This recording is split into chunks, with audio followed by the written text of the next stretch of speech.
What up, though? What's up, everybody? What's up? What's up? What's up? It is me, Sonja, What's up? and What's these are the up? fellas. What's up? What's up? What's up? What's up to B Strilla, and what's up to you, James? How you guys doing today? Damn near perfect. All A little right. So tired. before Ready, we, ready, ready, ready for playoff football.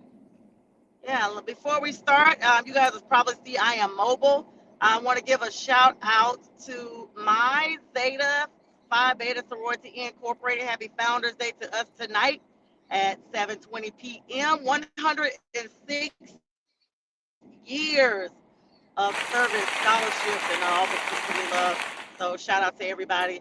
And shout out to Pink Fanfare, our realist, real production, real creator, and BU on the beat, getting all these musical add-ons added in. So yeah, guys, got a lot going on tonight. Got to look and see who all has been cleared.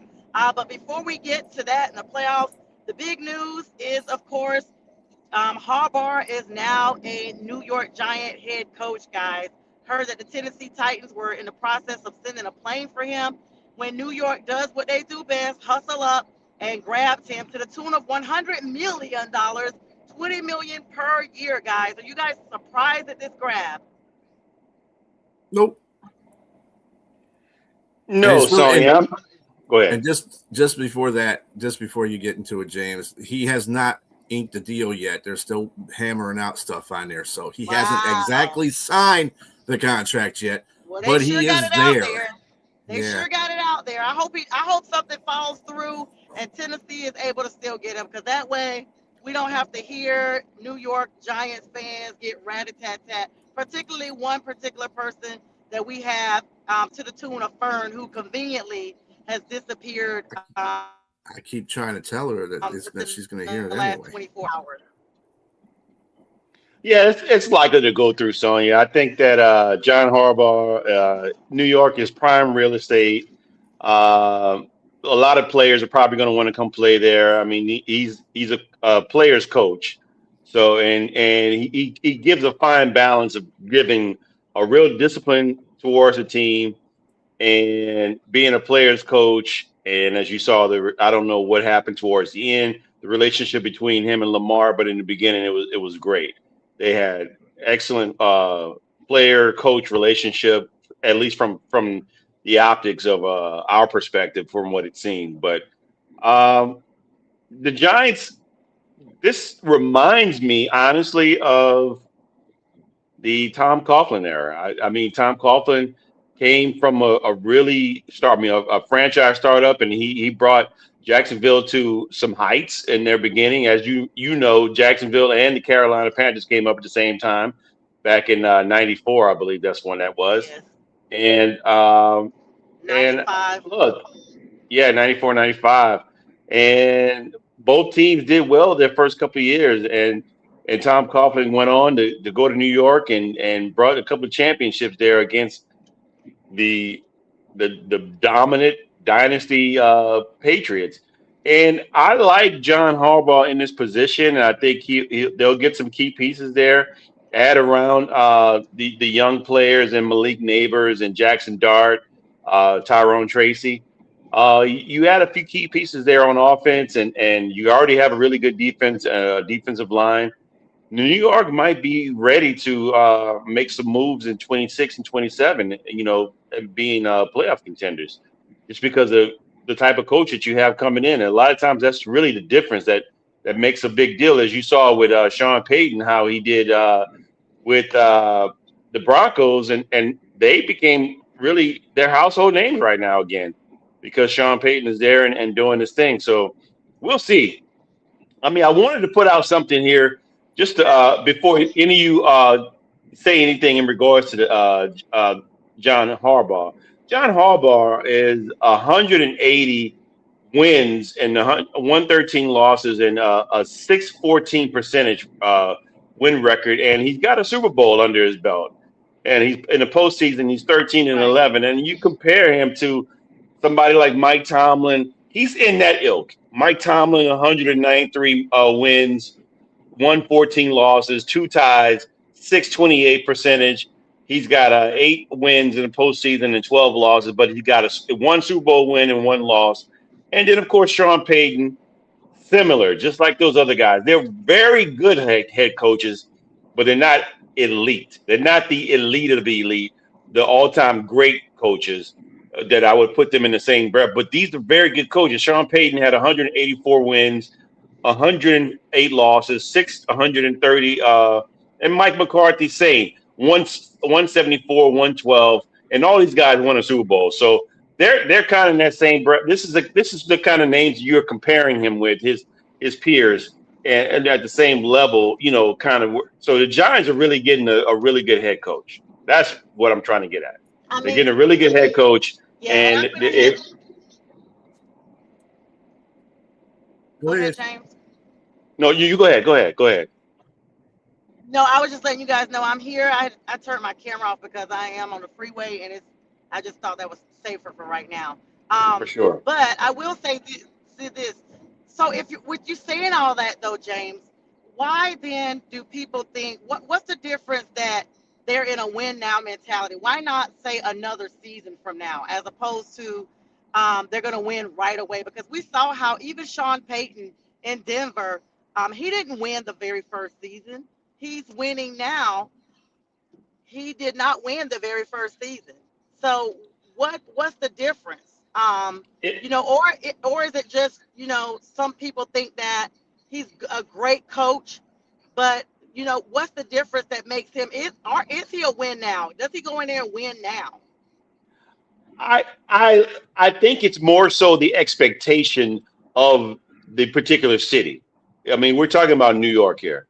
You got to come in there and be someone that has the expectation that we are going to come in here and win, because it's just what it is. I mean, you look at the names that they brought in here. We brought Brian Dable. I forgot who the coach was before him.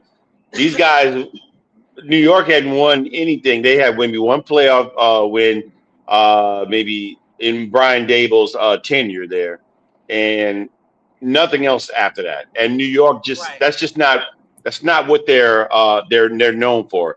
New York, even the Jets, as bad as they have been all these years, they're gonna always have high expectations because it's just the market and the fan base. It's just who they are there.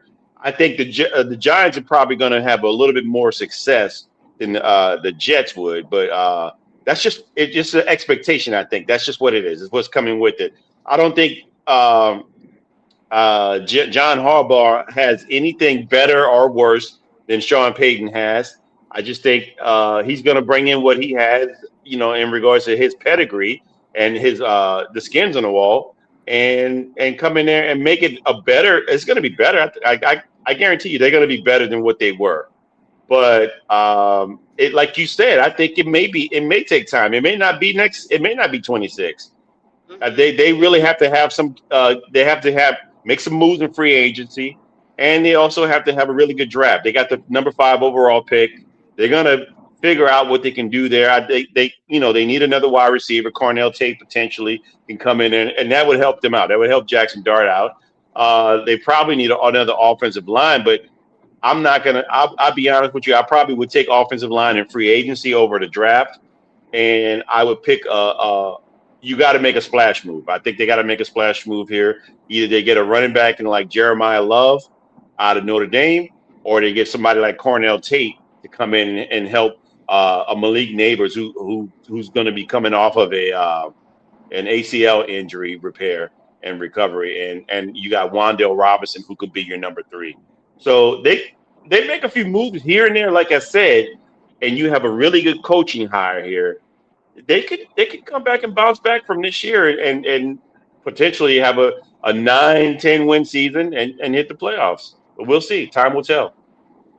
Yeah, I mean, B, what are your thoughts on that? Because I mean, the fact that there's so many, I get it. New York has traditionally gone down the last 3 seasons. They literally have lost more games with every season that passed, and so. This will be a breath of fresh air with them. They've tried on several coaches, and the shoes just didn't fit. You got a stallion of a coach like John Harbaugh to come in that's got the brass to go with it. I mean, why? Who else? In my opinion, I'm thinking Dart is not your starting quarterback. Am I wrong about that? Dart's not the starting quarterback. No, he's going to be a I starting don't. quarterback. No, I know he is, but I'm saying I don't think that he's. I don't think he's. I just don't feel You like don't think the he's a starting. franchise?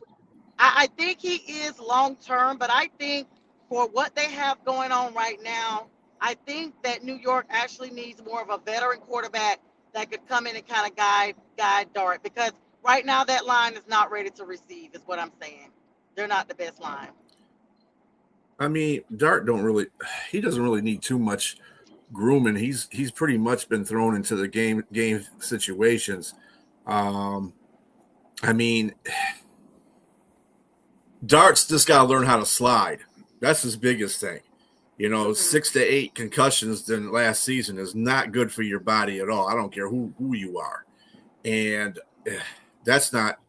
he's got to stop that stuff immediately. Right.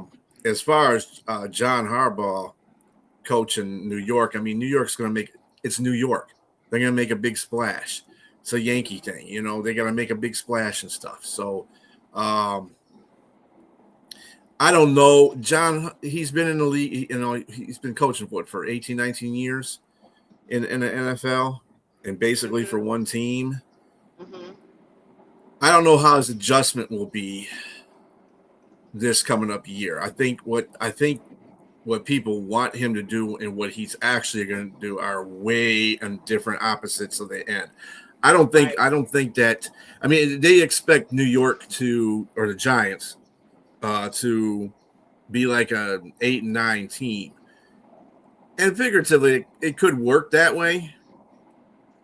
I mean, that defense has got to get better. Defense was disappointing last year. They were very Right. inconsistent. They had the talent on that defense. They just didn't get it moving along. The offense with Scatterboo coming up there, it was promising. You're going to have uh, Neighbors back. They might need to have to get another receiver too. I mean, I like Robinson. I do. Mm-hmm. He's a good guy. He performed really well this season. So I mean, I'd keep him, but I'd probably get somebody to.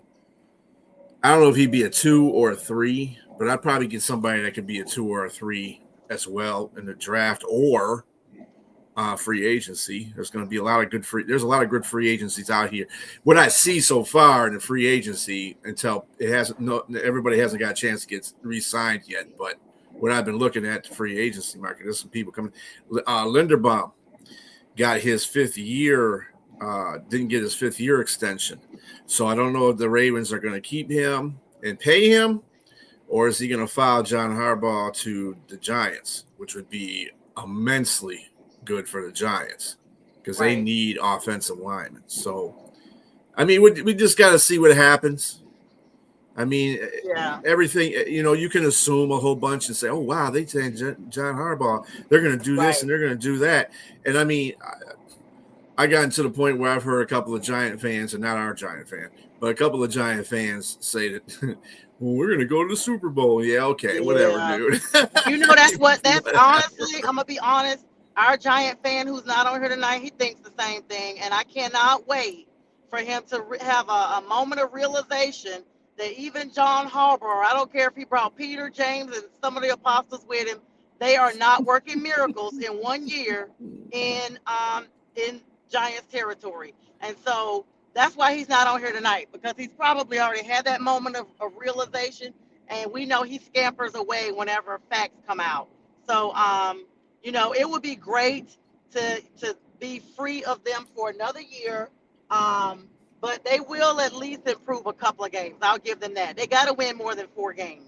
If he come in there and win 4 games, I don't know. So, and like JTrain said though, um, well, actually you said it, be contracts still be working out. There's always a small, tiny sliver of hope that he doesn't even go to New York and that Tennessee can get him. And I hope that Tennessee some kind of way can claw their way still in there, and he can go with the other rookie, Cam Ward. So All right, so we'll keep our eyes on It ain't that. gonna happen, Sonja. Sorry. Yeah, I know. They're gonna We'll, sign him.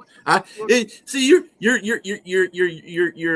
being emotional about this stuff. yeah, yeah, because I You're just despise being just for just one petty person, just face. for one person. I And know. I say that in our group chat.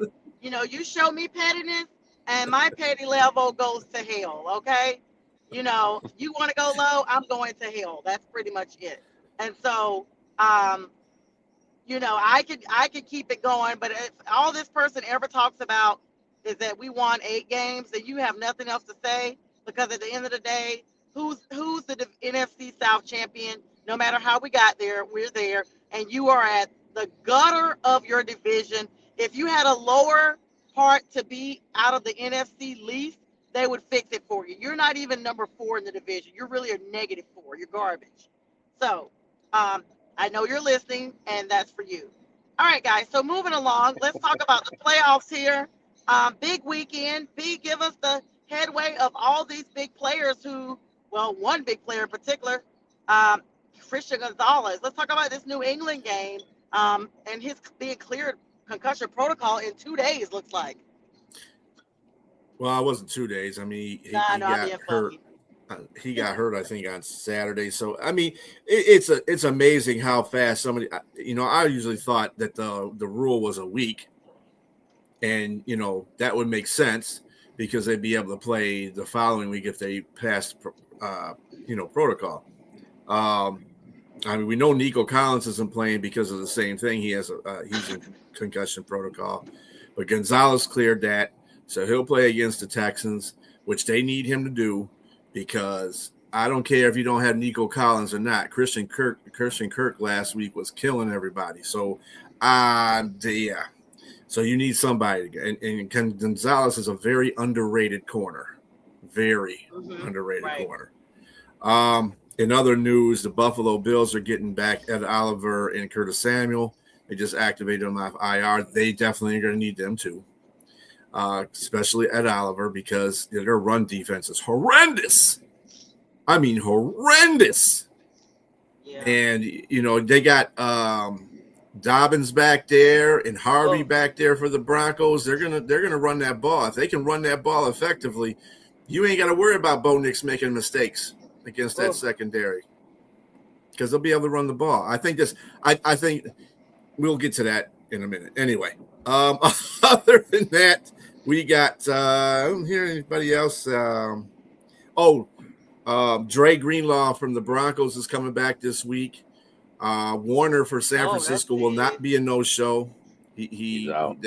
He's out. He will be a no-show? Yeah, Warner's going to be out. Okay, I thought you said he will not be a no-show. That's why I was like, what? He's actually going to come in? I knew there was no way. There's no way. Yeah, well, he thought it was, but yeah, he did. That's what he gets for thinking. And then, obviously, the coach for Seattle thinks that our boy is going to be good quarterbacking. His oblique problem looks like it's getting better. He has promised that he will definitely play in the playoff game. So you're talking about Darnold? Darnold had an oblique problem? Yep. I missed that. He came on the injury report midweek. Whoa. All of a sudden. So, but I was sick. Coach said he'll be in there. So, other than that, I think pretty much everybody is good to go. I didn't see any other major injuries. I mean, if we're looking at people coming back in, and what's up, Pink Fanfare, and hello, Jeffrey, keep pounding. And what's up, Jackoff? Listen, so I mean, what are your thoughts? These people that are coming back, are these difference makers? With each team, Gonzalez, Greenlaw, are these the difference makers in winning or losing at the end here? I mean, it helps the teams. I mean, I don't know if it's going to be a difference, but makes the outcomes a little bit more interesting because these guys are really good players. Greenlaw is like, they've been missing Greenlaw real bad for Broncos. Yeah. That's a lot of times this year, the Broncos had to come back in the fourth quarter because the defense just kind of got stuff done. And Greenlaw was a big part of that. When he's missing, you could tell that defense is just a little bit lacking. You still got Surtain out there, and he does a very good job. Yeah. But as far as Ed Oliver is concerned, coming back for Buffalo's defense, again, they have a horrid running defense.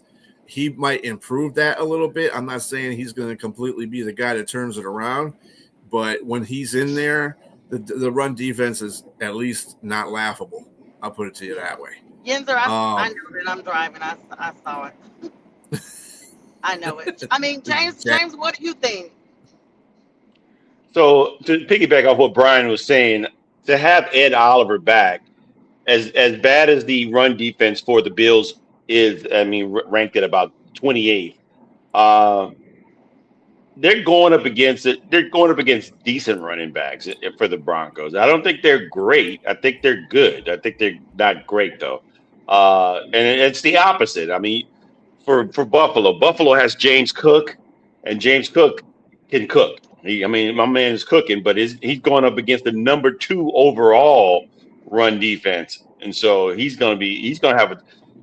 Buffalo's going to have a tough time, and for whatever reason, I'm not going to say who I'm picking in this team, on this game yet until we get to that point. But I will say that Buffalo needs to really come out and have the stars of their team be superstars. They need to be. Right.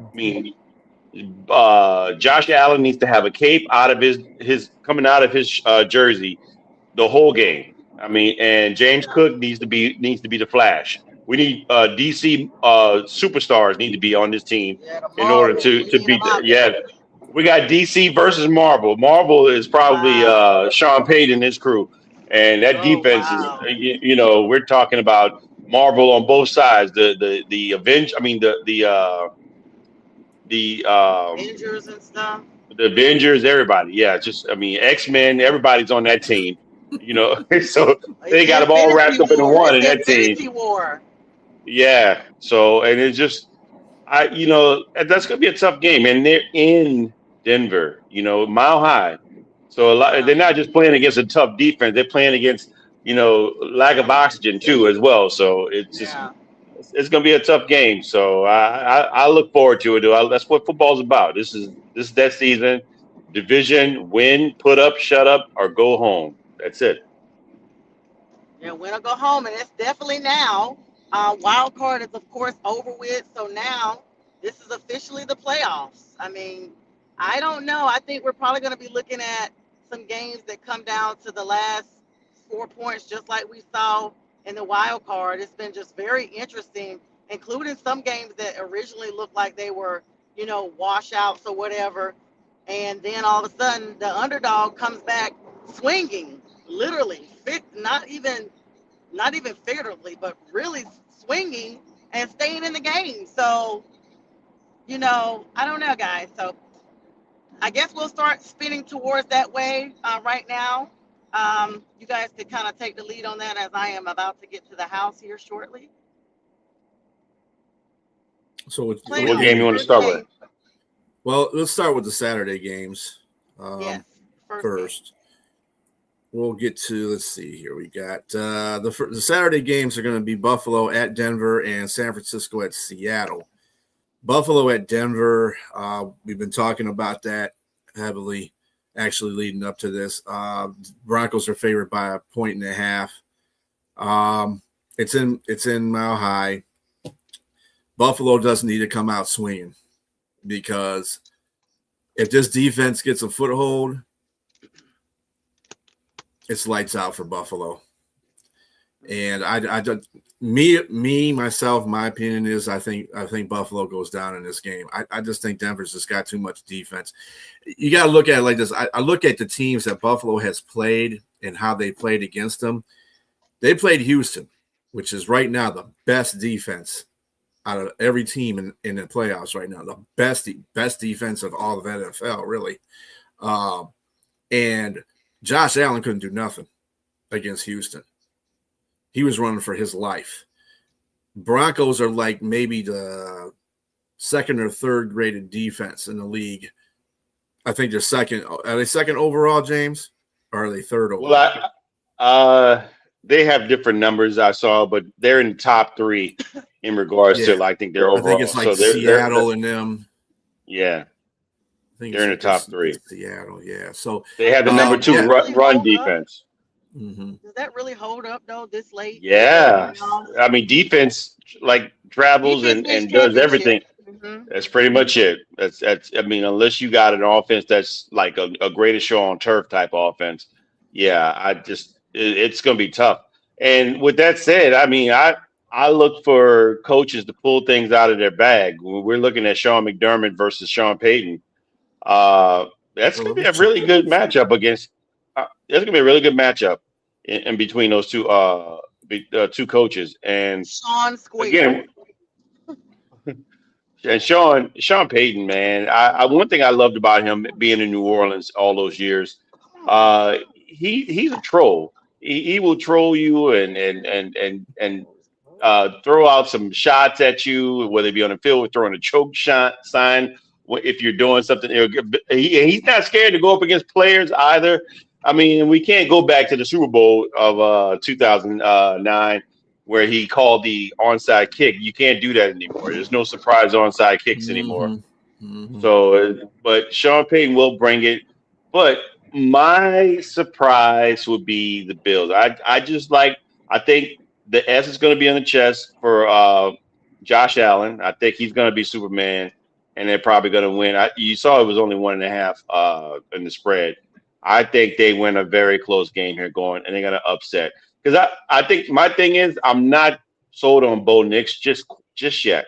I think Bo Nix, I mean, they had similar numbers this season. I mean, they both had over 3,500 yards passing. I mean, over 25 TDs and maybe 10 interceptions. One can run the ball a little bit better. Josh Allen, he's going to score probably more within the tush push at the goal line, and I just think that I'm trusting both those guys, that Batman and Robin. That's what I'll call them. I'll call Josh Allen and James Cook Batman and Robin. I think the dynamic duo goes in and steal a game. Okay, that's a fair assessment. What do you think, B? Well, I'm totally opposite of James on this one. I think the Broncos are going to win this game. They got the second best defense in the league. Amazingly enough, the Bills have the 7th, but that's because they have the number 1 pass defense. They have the worst one of the worst run defenses, 28. We always talk about that. Scoring defense it's a difference too. Broncos are number 3 in scoring defense. Got to watch that stuff because if you go back there and you fluster Josh, he's going to make a mistake because that's what he usually does. Now, in the playoffs, he's been pretty good.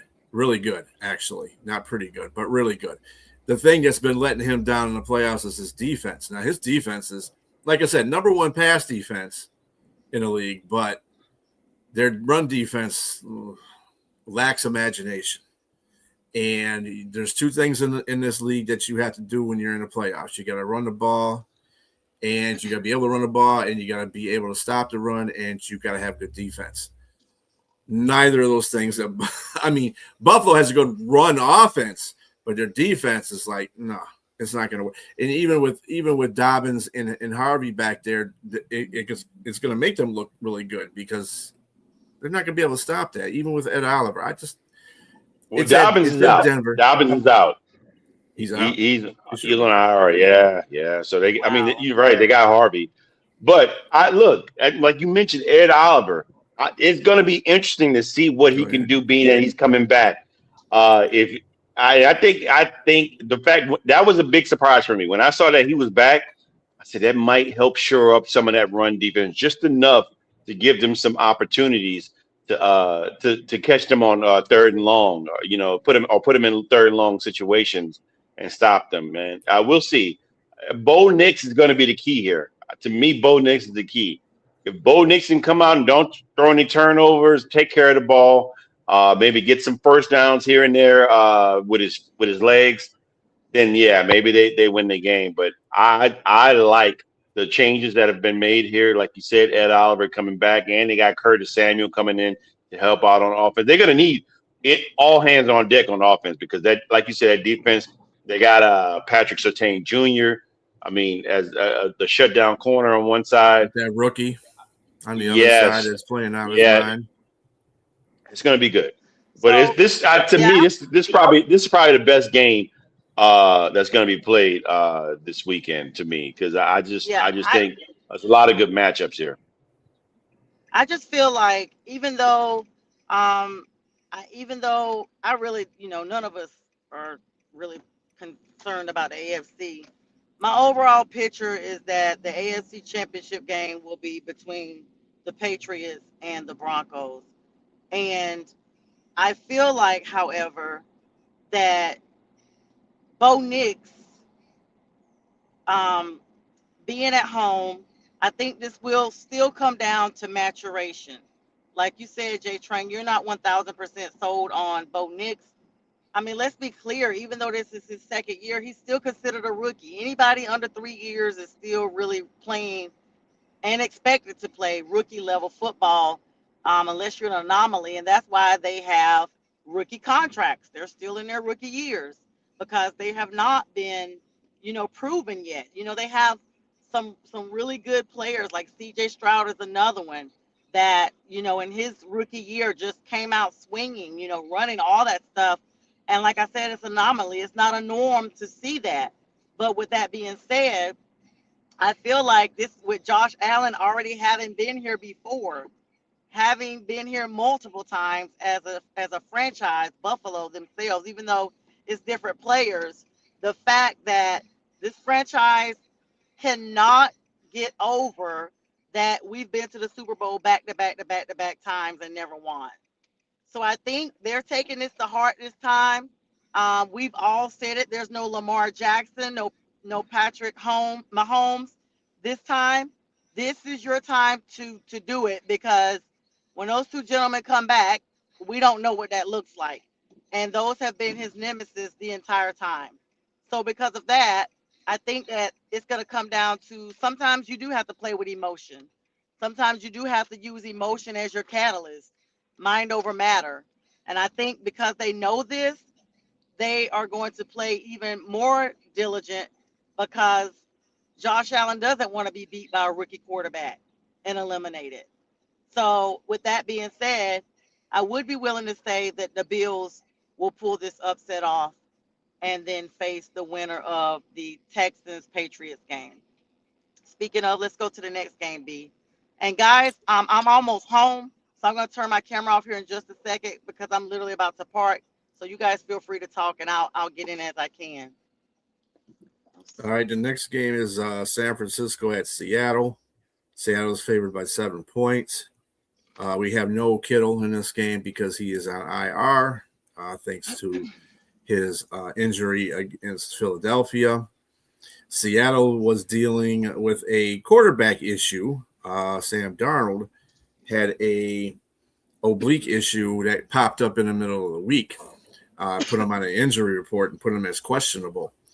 But coach came out and said, hey, don't worry about that. He's going to be ready to go for the playoff game.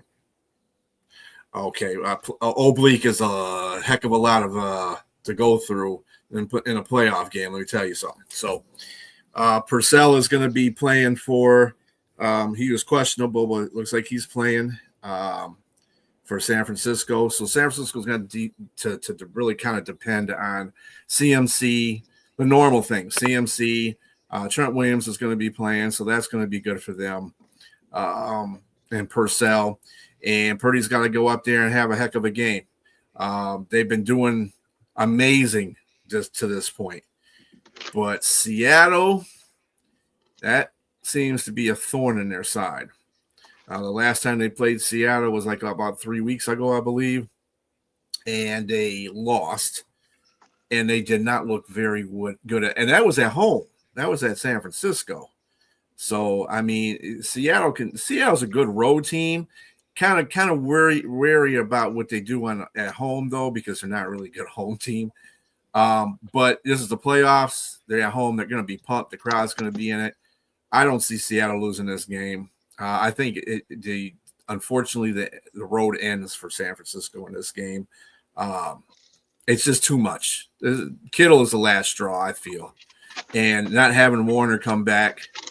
Warner probably would have gave him a little bit more hope, but it's just I think that he should be Shanahan should be really up there for Coach of the Year because he did an absolutely fabulous job with San Francisco this year. But I think this is where the buck stops right here. Yeah, so yeah, I'm gonna have to really agree because Seattle is just complete on in all facets of their team and of the games. We're talking about offense, defense, special teams. They just look complete. I think the biggest question mark that Seattle would have is the consistency of Sam Darnold. I mean, if you remember, he had a complete renaissance when he went to Minnesota last year in 2024 with Kevin O'Connell, and that's the Sam Darnold I think everybody was expecting when he got drafted at number 3 overall. And he really played. He played a great season, and then the wheels just seemed to fall off. The last game of the season against Detroit, and that first game in the playoffs, they just looked. Sam Darnold looked horrible, and he looked like a deer, with his eyes caught in the headlights. He just looked like he didn't know what was going on.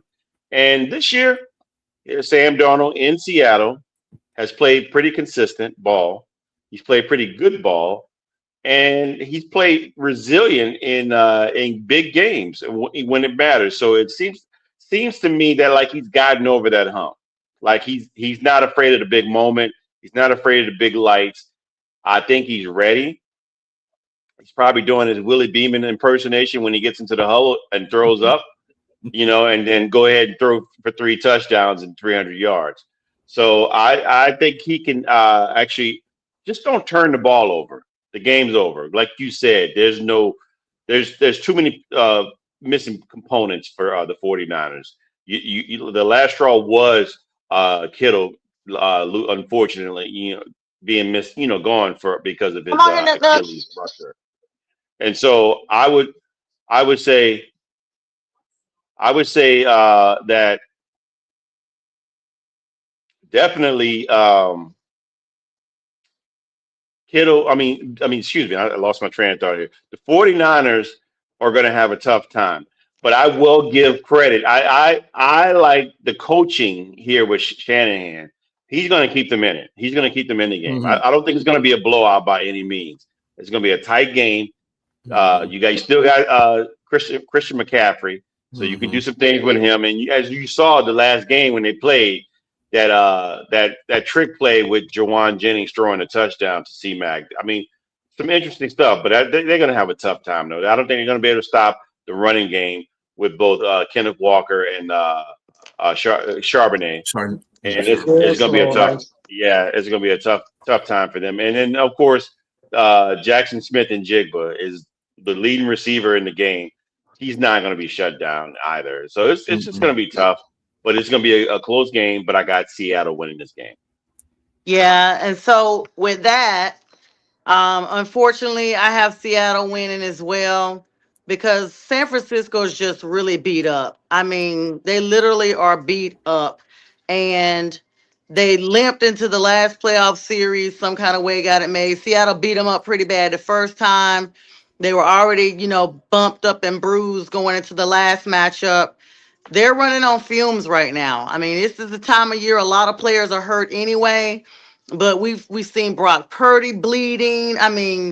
Christian McCaffrey was even layered down. They had him triple covered several times. That Seattle Seahawks, are they the number 1 defense, guys? No, they're number 2. Okay, well, it shows 1 or 2. It definitely shows. They had that dude cast up like a spider web net. Every time he moved, they were on him, and that's credit to good coaching on both sides of the ball. And so, as much as I don't want it to happen, and I'm hoping by some anomaly, I'm wrong. A broke clock is right twice a day. I hope that Seattle does not pull this one out. And it's just because of what they did to us. I know Sam Darnold said he loves the city of Charlotte and everything, but again, I just feel like teams that go through the entire season as number one or whatever, they can be Heading defeated. this 100 level. They can be defeated. They can be defeated. If you don't believe me, ask the 2015 Panthers, who went through the entire season as the number one team that was undefeated, only to get to the Super Bowl and lose. It can happen. It can happen. And so I'm just hoping it's the same type of can happen to this team. I really want Christian McCaffrey to win it. He's a former Panther. We always have kind of like heart ties to those members that really were the heart and soul in the draft of our franchise. And so I think it's going to be close because San Francisco is injured. I think it's going to be low scoring, maybe 16-3, 16-7, something like that. But I don't think it's gonna be a lot. What's up, Robert? Nope, not a Hawk hater, just facts. Just facts. They're garbage. They're garbage. And if you're a Hawks fan, I definitely hope they tank. Now, Robert, you talking smack on here while I'm trying to articulate my analogy of the game. The first part of your comment was correct when you said the 49ers will keep it close. And they are undefeated in Seattle. So thanks for giving part A of your other comment. The rest of it, you don't even need to put that up, but you can put that in the toilet, delete that comment. So yeah. So I tell you what, Robert, after the game, come back on here and let's see. Because when you guys get eliminated, make sure you're front and center to face the comments then. But yeah, anyway, so yeah, let's move on to the next game, guys. James, whichever one of you guys got the Sunday games, I guess. That's it for Saturday. Yep, that's it for Saturdays, those two. Are we kicking off the Chicago Rams game first? No, we're kicking off the Houston Patriots game first because that's the first game of the day. All right. So yeah, Houston's going to New England. New England's favored by 3.5. Like I said, Nico Collins isn't playing. Christian Gonzalez is, which will be good because Christian Kirk went off on Pittsburgh the last time they were in the playoff game. Houston, that is.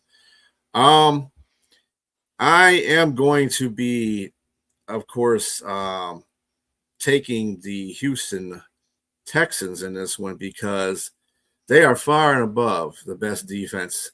Yes, sir. And they are just, say what you want about Drake May. But Drake May had some problems against San Diego. The Chargers defense last playoff game. And this defense is 2 times better than that defense. And they're flying all over the place. I mean, looking at some of the things here, New England relies heavily on the deep passing game. But the Texans' EPA for passes are minus 0.26, ranked first in the league by a wide margin. So go ahead and chuck it up there, Drake. Yeah. See who comes down with it at the end. Can't be doing that. This defense does not play. People keep, well, you know, and I love Keith. Keith is our New England Patriot fan, our guy. He can join us on the couch, though. But I just, New England's has got a day ahead of them. I don't think he's going to be able to do enough. I think that either the defense is going to show up for Houston and get a touchdown, and CJ Stroud might get lucky and get a couple touchdowns. I don't know. The running game is now. Let's not fade this past New England. New England's got a really good defense too. They're 8th in the league for defense, so it's going to be a defensive game. I don't see too much of it. Too many scores in this game. It might be like a 6-3 game. You never know. JTrain, what you think? I mean, I'm sorry. Go ahead. Games.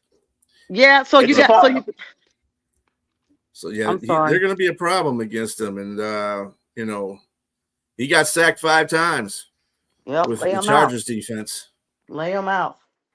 So look, I got Houston in that one. So okay, I think Houston's defense, like you said, it's incredible, and they look dominant in their first game in the playoffs. But they're going against a much better team. I think yes. What they're going to have to do, they're going to have to rattle Drake May. This is his first time in the playoffs. So, I mean, obviously there's no experience there. And that coach, D'Amico Ryans, is going to definitely can't even talk right now. Oh, my goodness. Can you hit the mute button, please? Right. I I love Oh the my Miko. goodness. All right. So I think I think it's going to be a combination here. I think the biggest key factor is not going to be Drake May. It's going to be C.J. Stroud and whether or not he can and elevate his team. Because, like you said, Nico Collins is not there. And yes, Christian Kirk had a great game against a pretty good Jaguars defense. But I think that you're going to need a little more than that. You're going to need some Jaden Higgins or Noel, those guys they drafted uh, a year or two ago. Last year, and those guys got to step up. But that defense is good enough in New England to be able to try to hold those guys and shut them down. So I'm CJ Stroud has been known to throw some egregious interceptions. And so that's going to be the key right there. If there's a turnover from if CJ Stroud can't shore it up and then have a really outstanding game here where he protects the ball and don't throw those interceptions. No, Mixon's not back. It makes him not back. No. Yeah, I think he's out for the whole season. Yeah. They still have Woody Marks as their running back. And Nick Chubb. And Nick Chubb. I didn't really see much from Nick Chubb. I think Woody Marks is the guy that's pretty much the bell cow there. But it's going to be tough. I like the Patriots in this game, in a very tight game because, again, as you said, B, or as you alluded to, that defense is stout. But I think the other defense for the Patriots is not too shabby either. So we'll see. And I think they can hold up against this defense because there's no Nico Collins. And then I think they should be able to shut down. Like you said, Christian Gonzalez is going to be back, and that's gonna be key right there. Infants, New England is kind of like Buffalo right now as far as their defense. Their defense are really good at stopping the pass, but their defense against the run is suspect. So look for Houston to try to expose that. If Houston can expose that, good night, New England. Because if they can't stop that run, they're definitely not going to be able to do anything against that Houston defense. But this is where I'm not sold on their running game. I just think this is where this is where Joe Mixon would have been great. Had Joe Mixon been in this game, I'm picking the Texans. I'm picking the Texans. But I don't see that. I'm not sold on their running game. I like New England because I just think that, and I think both coaches are defensive-minded coaches, so you're going to see a pretty much defensive game, like you said. But I'm just going to take Drake May. Drake May I think he has enough for what it takes. He's got the weapons too to be able to do just enough to win this game. That's my take. Yeah, and my take is that the Texans do. Wow, I don't know, because that would mess up my whole thought of the AFC Championship. If I just told you guys the last game, I thought the Bills were going to probably pull it out. And then to add insult to injury to Texans, I don't know.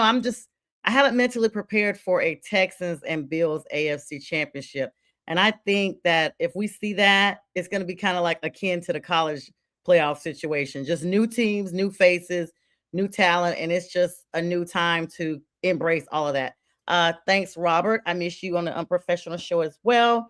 And I saw your other comment, what plus the ever. Yeah. So basically, I do believe the Texans can pull this out. Let me remove the emotion. Okay, let me remove the emotion. I think really that the talent is there on both teams, honestly. This is a tough one to pick. This is probably like one of those 9-6 score games that we just don't really know for sure until the clock is at double zeros. I do think it's going to be low scoring because both teams are defensively blessed. One a little, less ranked, but they've had games that there's been solid glimpses of that defense. And I think this is the playoffs, and sometimes those ranks don't matter because teams just really put it all on the line when it's playoff time. They don't want to go home. So they really step it up. So they may be ranked an 8 going in, but tomorrow they may play, a 1.5 ranking, like right beneath the number 1 ranking. And so I just feel like the Patriots are still going to pull this one out. I feel like there's some kind of way that they just have it on their mind that this is what they want to do. There's a lot of hype around them. But on the flip side, you got to watch when teams are not saying anything, when they're showing you on the field and they're quiet. And we have not heard much from the Texans and their fan base at all. They are very quiet. And so they may be that sneaky team that pulls it out and adding the emotion back in. I would be gleeful. I would be gleeful if the Texans won tomorrow. I'd be gleeful if San Francisco somehow pulls it out. It will be a gleeful day for me. And I'll probably go live if that happens. I'll probably go live. So you guys just stand by. I'll probably go live everywhere. Oh, I have to correct myself earlier. I mentioned that I said Christian Kirk had a big day against the Jags. I meant the Steelers. Steelers. Yeah. We knew what you meant, man. All right. And there's one more game that we're going to start off with that I need to be gleeful. All three of these teams need to be the winners for me to be gleeful. And that is the Chicago Bears, the NFC North. I guess they won the division. I don't know. Between them and Green Bay, I could never tell who won. Like, who won? I don't know. Chicago won a division, Chicago. Sonja, by a mile. I don't know. I'm too worried about us being in there. Please don't take it personal, B. I was just trying to worry about my team actually being competitive this year. So I got a little distracted. Chicago. I can give a rat's ass about Chicago. I know. But I will say this. If they can go ahead and pop the horn off those Rams and take that horn and cram it so far up those Rams that their breath smells like ram horns, I would be happy. So that's when I would go live if the Rams lose this one. I will say this: Chicago, if they play solid all four quarters, they can win this game. They already got the elements on their side with that blizzard they got going on up there. And it never rains in Southern California. That's the Rams. That's where they're coming from. They don't rain, they don't snow, they don't do nothing. Goings and all those folks, they're used to it. So that's the game I'm actually looking forward to, not because of retribution from last week, but just because I want to see how they get down in these elements while we're watching from our warm, toasty homes. Sure. It's gonna be ugly, supposedly, based on the pictures I saw on yesterday, or it could be like how they said the Rams and Panthers game was supposed to be rained out and all this, and it wasn't a drop of rain in the sky. Like everybody predicted it all the way up to 2 hours. It'll be cold. Time. It'll definitely be cold there. Yes, but I'm talking about the snow and the wind. Yeah. So I got the Bears. If the weather is really bad, I got the Bears with this one 13-6. Oh, that's a shut. Boy, they're gonna shut Matthew Stafford down like that. 13-7. That's one score game. If they had an 85 Bears defense, they could do that. Yeah. And let me just tell you, listen, JTrain, you saw it up front and personal. Did you guys play the Rams this year? Were they on y'all's schedule too? Okay. We got beat. We got beat.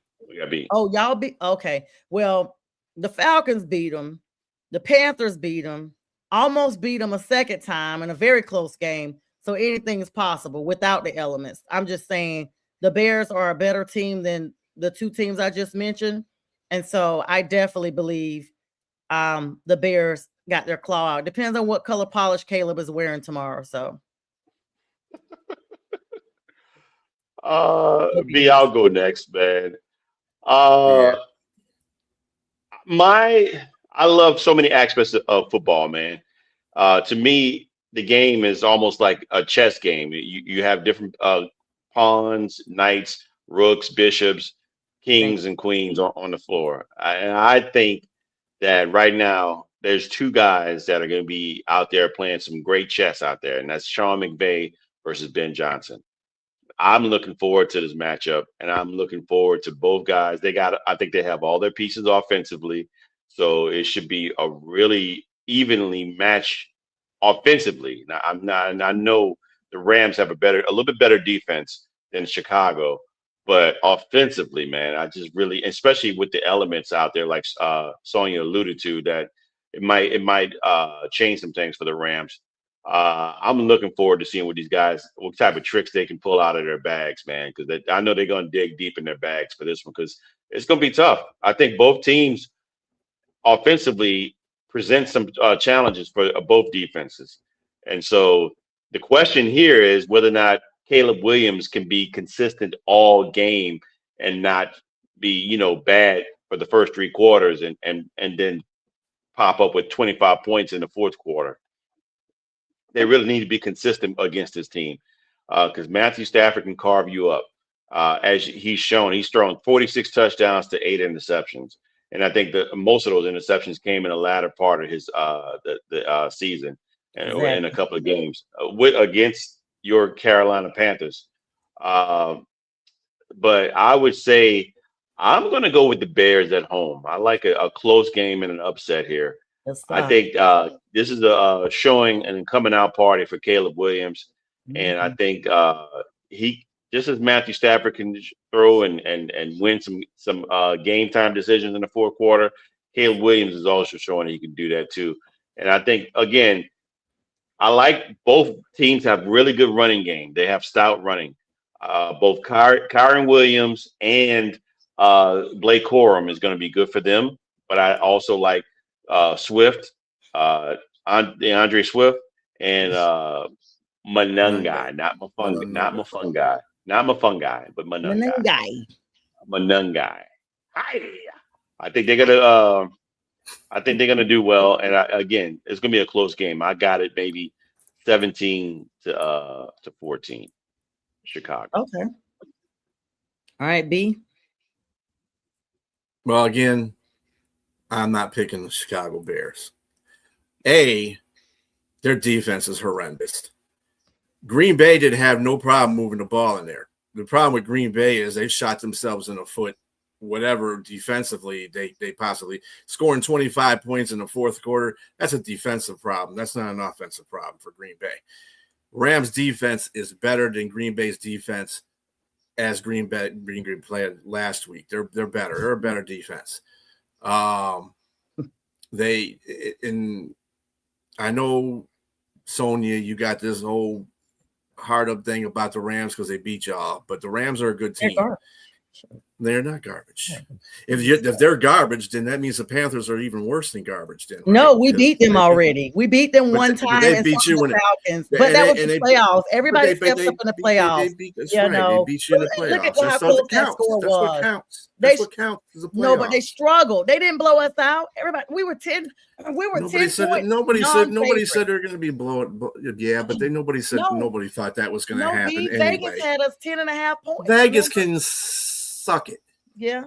You don't have these point values on here are garbage anyway. Vegas is nuts right now. I don't know what they're doing.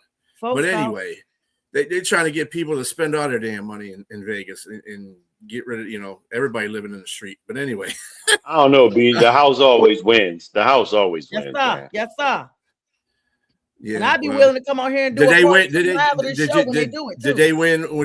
win with that 10.5 point spread?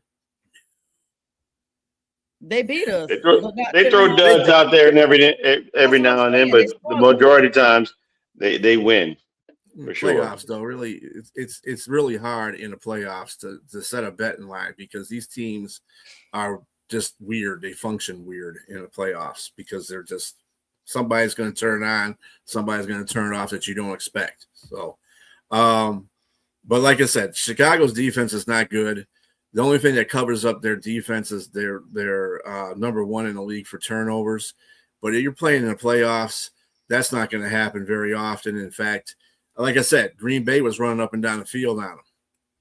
So the whole game, there was no turnovers. No turnovers. They found a way to win because Green Bay's defense decided to go to sleep. So it is what it is. As far as the weather conditions are concerned, they have to play in those same weather conditions as the Bears. They have to play in those same weather conditions. I don't care if you play in a stadium. Very mythical thing that people talk about.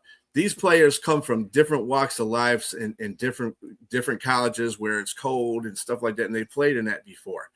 Matt Stafford played in this division, and we have two teams that are outdoor teams. One of them being Chicago, and one of them was Green Bay. So and they play in another division that has the same things. Like Seattle is an open air stadium. Arizona can be that once they remove the roof half the time, but and then you got San Francisco, another team that has an open air stadium. The elements are just something that gets you mentally frazzled. If you're a professional athlete and you don't let that happen, you should be fine. It's going to be cold, but it's going to be cold for both sides. So they're both going to have to deal with the elements. So I don't buy into that whole philosophy too much. But Stafford is he's playing really well. And he had a rough last 4 weeks. But I think that this is a game that he's going to show you that, hey, don't count me out. That dude across it. And I'm not saying Ben Johnson's a really good coach, and he's going to have them boys ready to play. But I just don't see Chicago winning this game. I think Rams have too much offensive weaponry, and I'm just going to put to you to a point. Chicago's last game of the season was against Detroit. Okay. Nobody thought Detroit was going to win that game. You know why? Because their offense was stagnant. They still found a way to beat them, and they were throwing all over that defense. And the Rams defense compared to that right now is better than that offense. So I'm just saying. Any given Sunday, my man. Any given Sunday. Any given Sunday for anybody. I mean, that's just a cliche. Exactly. I'm just saying. You said the Rams' offense is loaded. So is Chicago's. Mm-hmm. Well, their defense. So is Chicago's. That's I get it. But I gotta take what you say with a grain of salt because you don't like Chicago. Right. Well, you emotional now. No, Sonja don't like the Rams. I don't like. I gotta take what she said. You're right. Absolutely. So anyway, I didn't think nothing about the Rams till they showed up on our turf. But you don't like Chicago. I picked Chicago. Division. Hold up. When it comes to football, I'm biased about stuff. I look at things for the realist. Chicago has a bad defense. I said they were going to beat Green Bay the last game. I picked them to beat Green Bay. If I was being an ass, then I would have said they're tied. No, it's the lesser of two evils. Both of them in your same division. You had to pick somebody. Exactly. Let's be clear. I do remember you saying you wish. I do remember you saying you wish it could be a tie. Right. But I picked with my knowledge, and my knowledge said that Chicago was going to win that game. They ain't going to win this game because they don't have good defense. It's just a fact. It's a fact. Okay. Well, speaking of facts, it's a fact that it's 10 o'clock and it's time for us to meet like bunnies in early spring and hop up out of here. BJ, fun as always. Of course, I'm Sonja, y'all. This was a great show. Everybody have an amazing weekend. For all of my D9 sisters out there, Deltas, AKAs, and Zetas, please have an amazing week. My frat, Phi Beta Sigma, everybody in the J5, the Kappas. This is J5 month, January, and the 5 groups that have Founders Days. You guys be safe, celebrate all weekend. And we will see you guys soon. B and J will be on in the morning with Jack Hirsch with the debate show, and Sunday morning, this big sports show. They'll be talking about tomorrow's games recap and Sunday's morning's games, as well as anything else that goes down this weekend. And with that, we bid everybody a great weekend. Good night. Peace.